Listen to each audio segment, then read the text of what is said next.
السلام علیکم ورحمۃ اللہ وبرکاتہ۔ دوستوں، امید کرتا ہوں آپ خیریت سے ہوں گے۔ میں ہوں محمد مقصود قاسمی اور آپ دیکھ رہے ہیں باغ مدینہ یوٹیوب چینل۔ دوستوں، آج کی اس ویڈیو میں مولانا ارشد مدنی صاحب کی باتیں سناؤں گا کہ انہوں نے کتنی قیمتی باتیں کہی ہیں۔ آپ حضرات سے گزارش ہے، اگر آپ ہمارے چینل پر پہلی بار آئے ہیں تو برائے مہربانی اس کو سبسکرائب کر لیجئے، کیونکہ آئندہ بھی اسی طریقے کی ویڈیو ہمارے چینل کے اوپر آئیں گی۔ چلیے دوستوں، ویڈیو کو شروع کرتا ہوں۔ نئی دہلی: ملک کے سماجی تانے بانے سے چھیڑ چھاڑ ملک کو تباہ کر دے گی۔ اس طرح کی کوئی بھی کوشش ملک کے جمہوری ڈھانچے کے لیے ایک سنگین خطرہ ہے۔ ہندوستان صدیوں سے مختلف مذاہب اور تہذیبوں کا مرکز رہا ہے۔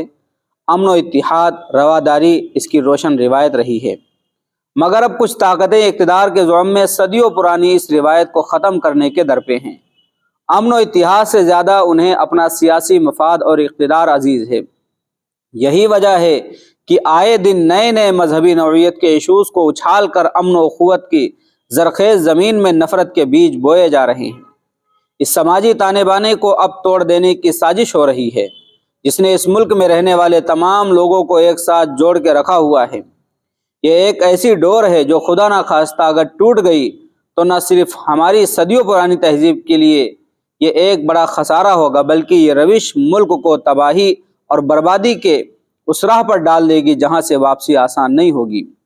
یہ گراں قدر الفاظ وہ ہیں جو جمعیت علماء ہند کے صدر مولانا ارشد مدنی نے آج یہاں کانسٹیٹیوشن قلب میں منعقد ایک پرہجوم پریس کانفرنس میں صحافیوں سے گفتگو کے دوران کہی۔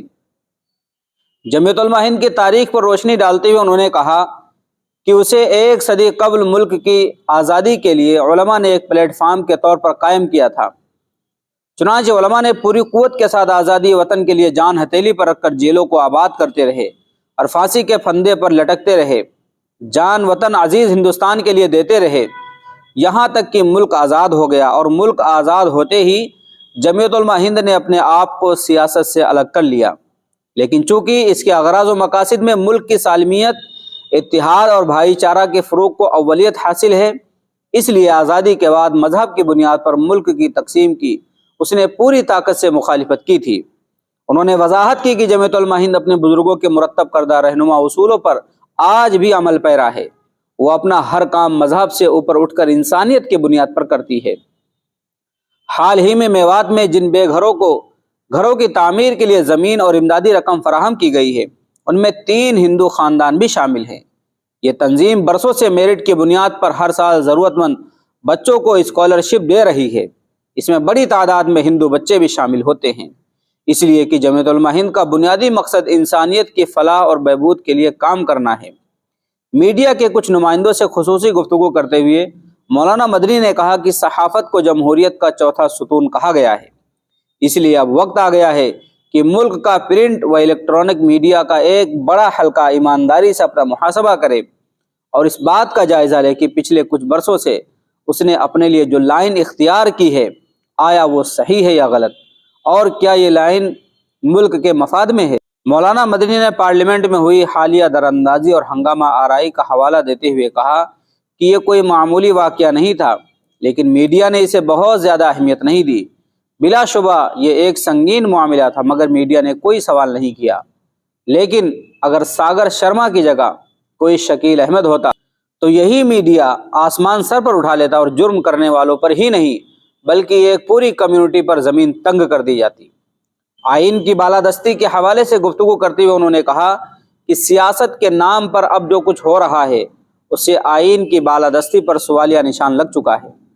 سوال یہ ہے کہ جس آئین کی دہائی دی جاتی ہے، یہ کوئی نیا آئین ہے یا پھر وہ ہے جسے آزادی کے بعد تیار کیا گیا تھا؟ اگر یہ آزادی کے بعد لایا گیا آئین ہے تو پھر ہمیں یہ تسلیم کرنا پڑے گا کہ اب جس طرح ہر مسئلے کو مذہبی رنگ دینے کی کوشش کی جاتی ہے اور تفریقی رویہ اختیار کیا جا رہا ہے، یہ سراسر غلط اور ملک کے امن و اتحاد کے لیے انتہائی تباہ کن ہے۔ انہوں نے آگے کہا کہ ملک کا آئین اپنے شہریوں کو مکمل مذہبی آزادی دیتا ہے، اس میں تمام شہریوں کو یکساں اختیار دیے گئے ہیں اور کسی بھی شہری یا فرقہ یا طبقہ کے خلاف امتیازی رویہ اختیار کیے جانے سے منع کیا گیا ہے۔ مگر ہو یہ رہا ہے کہ ایک مخصوص فرقے کو احساس کمتری میں مبتلا رکھنے کی غرض سے آئین کے فراہم کردہ تمام اختیارات اس سے چھین کر اکثریت کو خوش کرنے کی پالیسی پر کھلے طور پر عمل ہو رہا ہے۔ ایک ایشو ختم نہیں ہوتا کوئی دوسرا ایشو اٹھا کر اس سے ایسا پروپیگنڈا شروع کروا دیا جاتا ہے جس سے فرقہ وارانہ سب بندی قائم رہے۔ آئین ملک کے ہر شہری کو مذہبی آزادی فراہم کرتا ہے، اس کے باوجود تسلسل کے ساتھ ایکسا سول کوڈ لانے کا شوشہ چھوڑا جاتا ہے۔ دوسرے جرائم کے لیے آئی پی سی کی جو دفعات وہ تمام شہریوں پر یکساں طور پر نافذ کی جاتی ہیں۔ البتہ خانگی معاملات میں خاص طور پر شادی، بیاہ، طلاق وغیرہ کے ضابطے الگ الگ ہیں اور یہ صدیوں پرانے ہیں۔ خود ہندوؤں میں مختلف برادریوں میں شادی اور طلاق کے الگ الگ طریقے اور رسومات رائج ہیں، مگر اس سے ملک کے امن و سلامتی پر کبھی کوئی خطرہ نہیں پیدا ہوا۔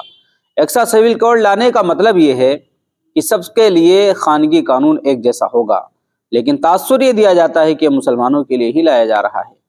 انہوں نے آگے کہا کہ بابری مسجد تنازع پر سپریم کورٹ نے اپنے فیصلے میں واضح طور پر یہ بات کہی ہے کہ مندر توڑ کر مسجد بنانے کا کوئی ثبوت نہیں ملا، لیکن اب کچھ فرقہ پرست لوگ اس کا سیاسی فائدہ اٹھانے کی کوشش میں مصروف ہیں اور اسے اکثریت کی فتح کی شکل میں پیش کرنے کی کوشش بھی ہو رہی ہے۔ گیان واپی مسجد کو لے کر آئے حالیہ فیصلے پر پوچھے گئے سوال کے جواب میں مولانا مدنی نے کہا، ہمیں سروے پر کوئی اعتراض نہیں، ہمیں یقین ہے کہ اگر ایمانداری سے سروے ہوا تو وہاں سے کچھ بھی نہیں نکلے گا، لیکن اب جس طرح یہ نیا تنازعہ کھڑا کیا گیا وہ 1991 میں عبادت گاہوں کے تحفظ پر پارلیمنٹ کے ذریعے لائے گئے قانون کے منافی ہے، جس میں واضح طور پر کہا گیا ہے کہ بابری مسجد کے علاوہ ایسی کسی بھی عبادت گاہ پر اب کوئی تنازعہ نہیں کھڑا کیا جائے گا جو 1947 سے موجود ہے۔ یہ پوچھے جانے پر کہ کیا جمعیت علماء ہند اس معاملے کو سپریم کورٹ لے جائے گی تو انہوں نے جواب دیا کہ قانون نے ہمیں جہاں تک جانے کا راستہ دیا ہے ہم وہاں تک جائیں گے۔ سیکولر پارٹیوں کی اس کو لے کر خاموشی پر پوچھے گئے ایک سوال کے جواب میں انہوں نے کہا کہ جو سیاسی پارٹی یہ قانون لے کر آئی تھی اسے بہرحال اس پر بولنا چاہیے۔ فلسطین تنازع پر بعض صحافیوں کے سوالوں کے جواب میں انہوں نے ایک بار پھر کہا کہ تاریخ کو جاننا ضروری ہے کہ اسرائیل نے وہاں غاصبانہ قبضہ کر رکھا ہے اور غزہ کے لوگ اپنی زمین کو آزاد کرانے کی جنگ لڑ رہے ہیں، انہیں دہشت گرد کہنا غلط ہے۔ ملک کے موجودہ حالات کے تناظر میں کیے گئے سوالات کے جوابات میں انہوں نے کہا کہ سیکولرزم کا مطلب یہ ہے کہ مملکت کا کوئی مذہب نہیں ہوگا، مگر افسوس کہ اب ملک میں سب کچھ اس کے الٹ ہو رہا ہے۔ مولانا مدنی نے دو ٹوک لہجے میں کہا کہ اب ملک کے تمام شہریوں کو نہیں اکثریت کو خوش کرنے کی سیاست ہو رہی ہے، ملک کے سیکولر ڈھانچہ اور جمہوریت کے لیے تباہ کن ہے۔ انہوں نے کہا کہ انگریزوں نے ہمیں تھال میں سجا کر آزادی نہیں پیش کی بلکہ اس کے لیے ہمارے اکابرین نے بے پناہ قربانیاں دینی پڑیں۔ اس قربانی میں بلا لحاظ مذہب ملت سب شامل تھے۔ ہمارے پاس افرادی قوت اور صلاحیت کی کوئی کمی نہیں ہے، ضرورت یہ ہے کہ اس قوت اور صلاحیت کا مثبت استعمال کیا جائے، مگر اب نفرت اور تفریق کی جو سیاست شروع ہوئی ہے یہ ملک کو ترقی نہیں تباہی کے راستے پر لے جانے والی ہے۔ تو دوستو یہ تھا مولانا ارشد مدنی صاحب کا بیان۔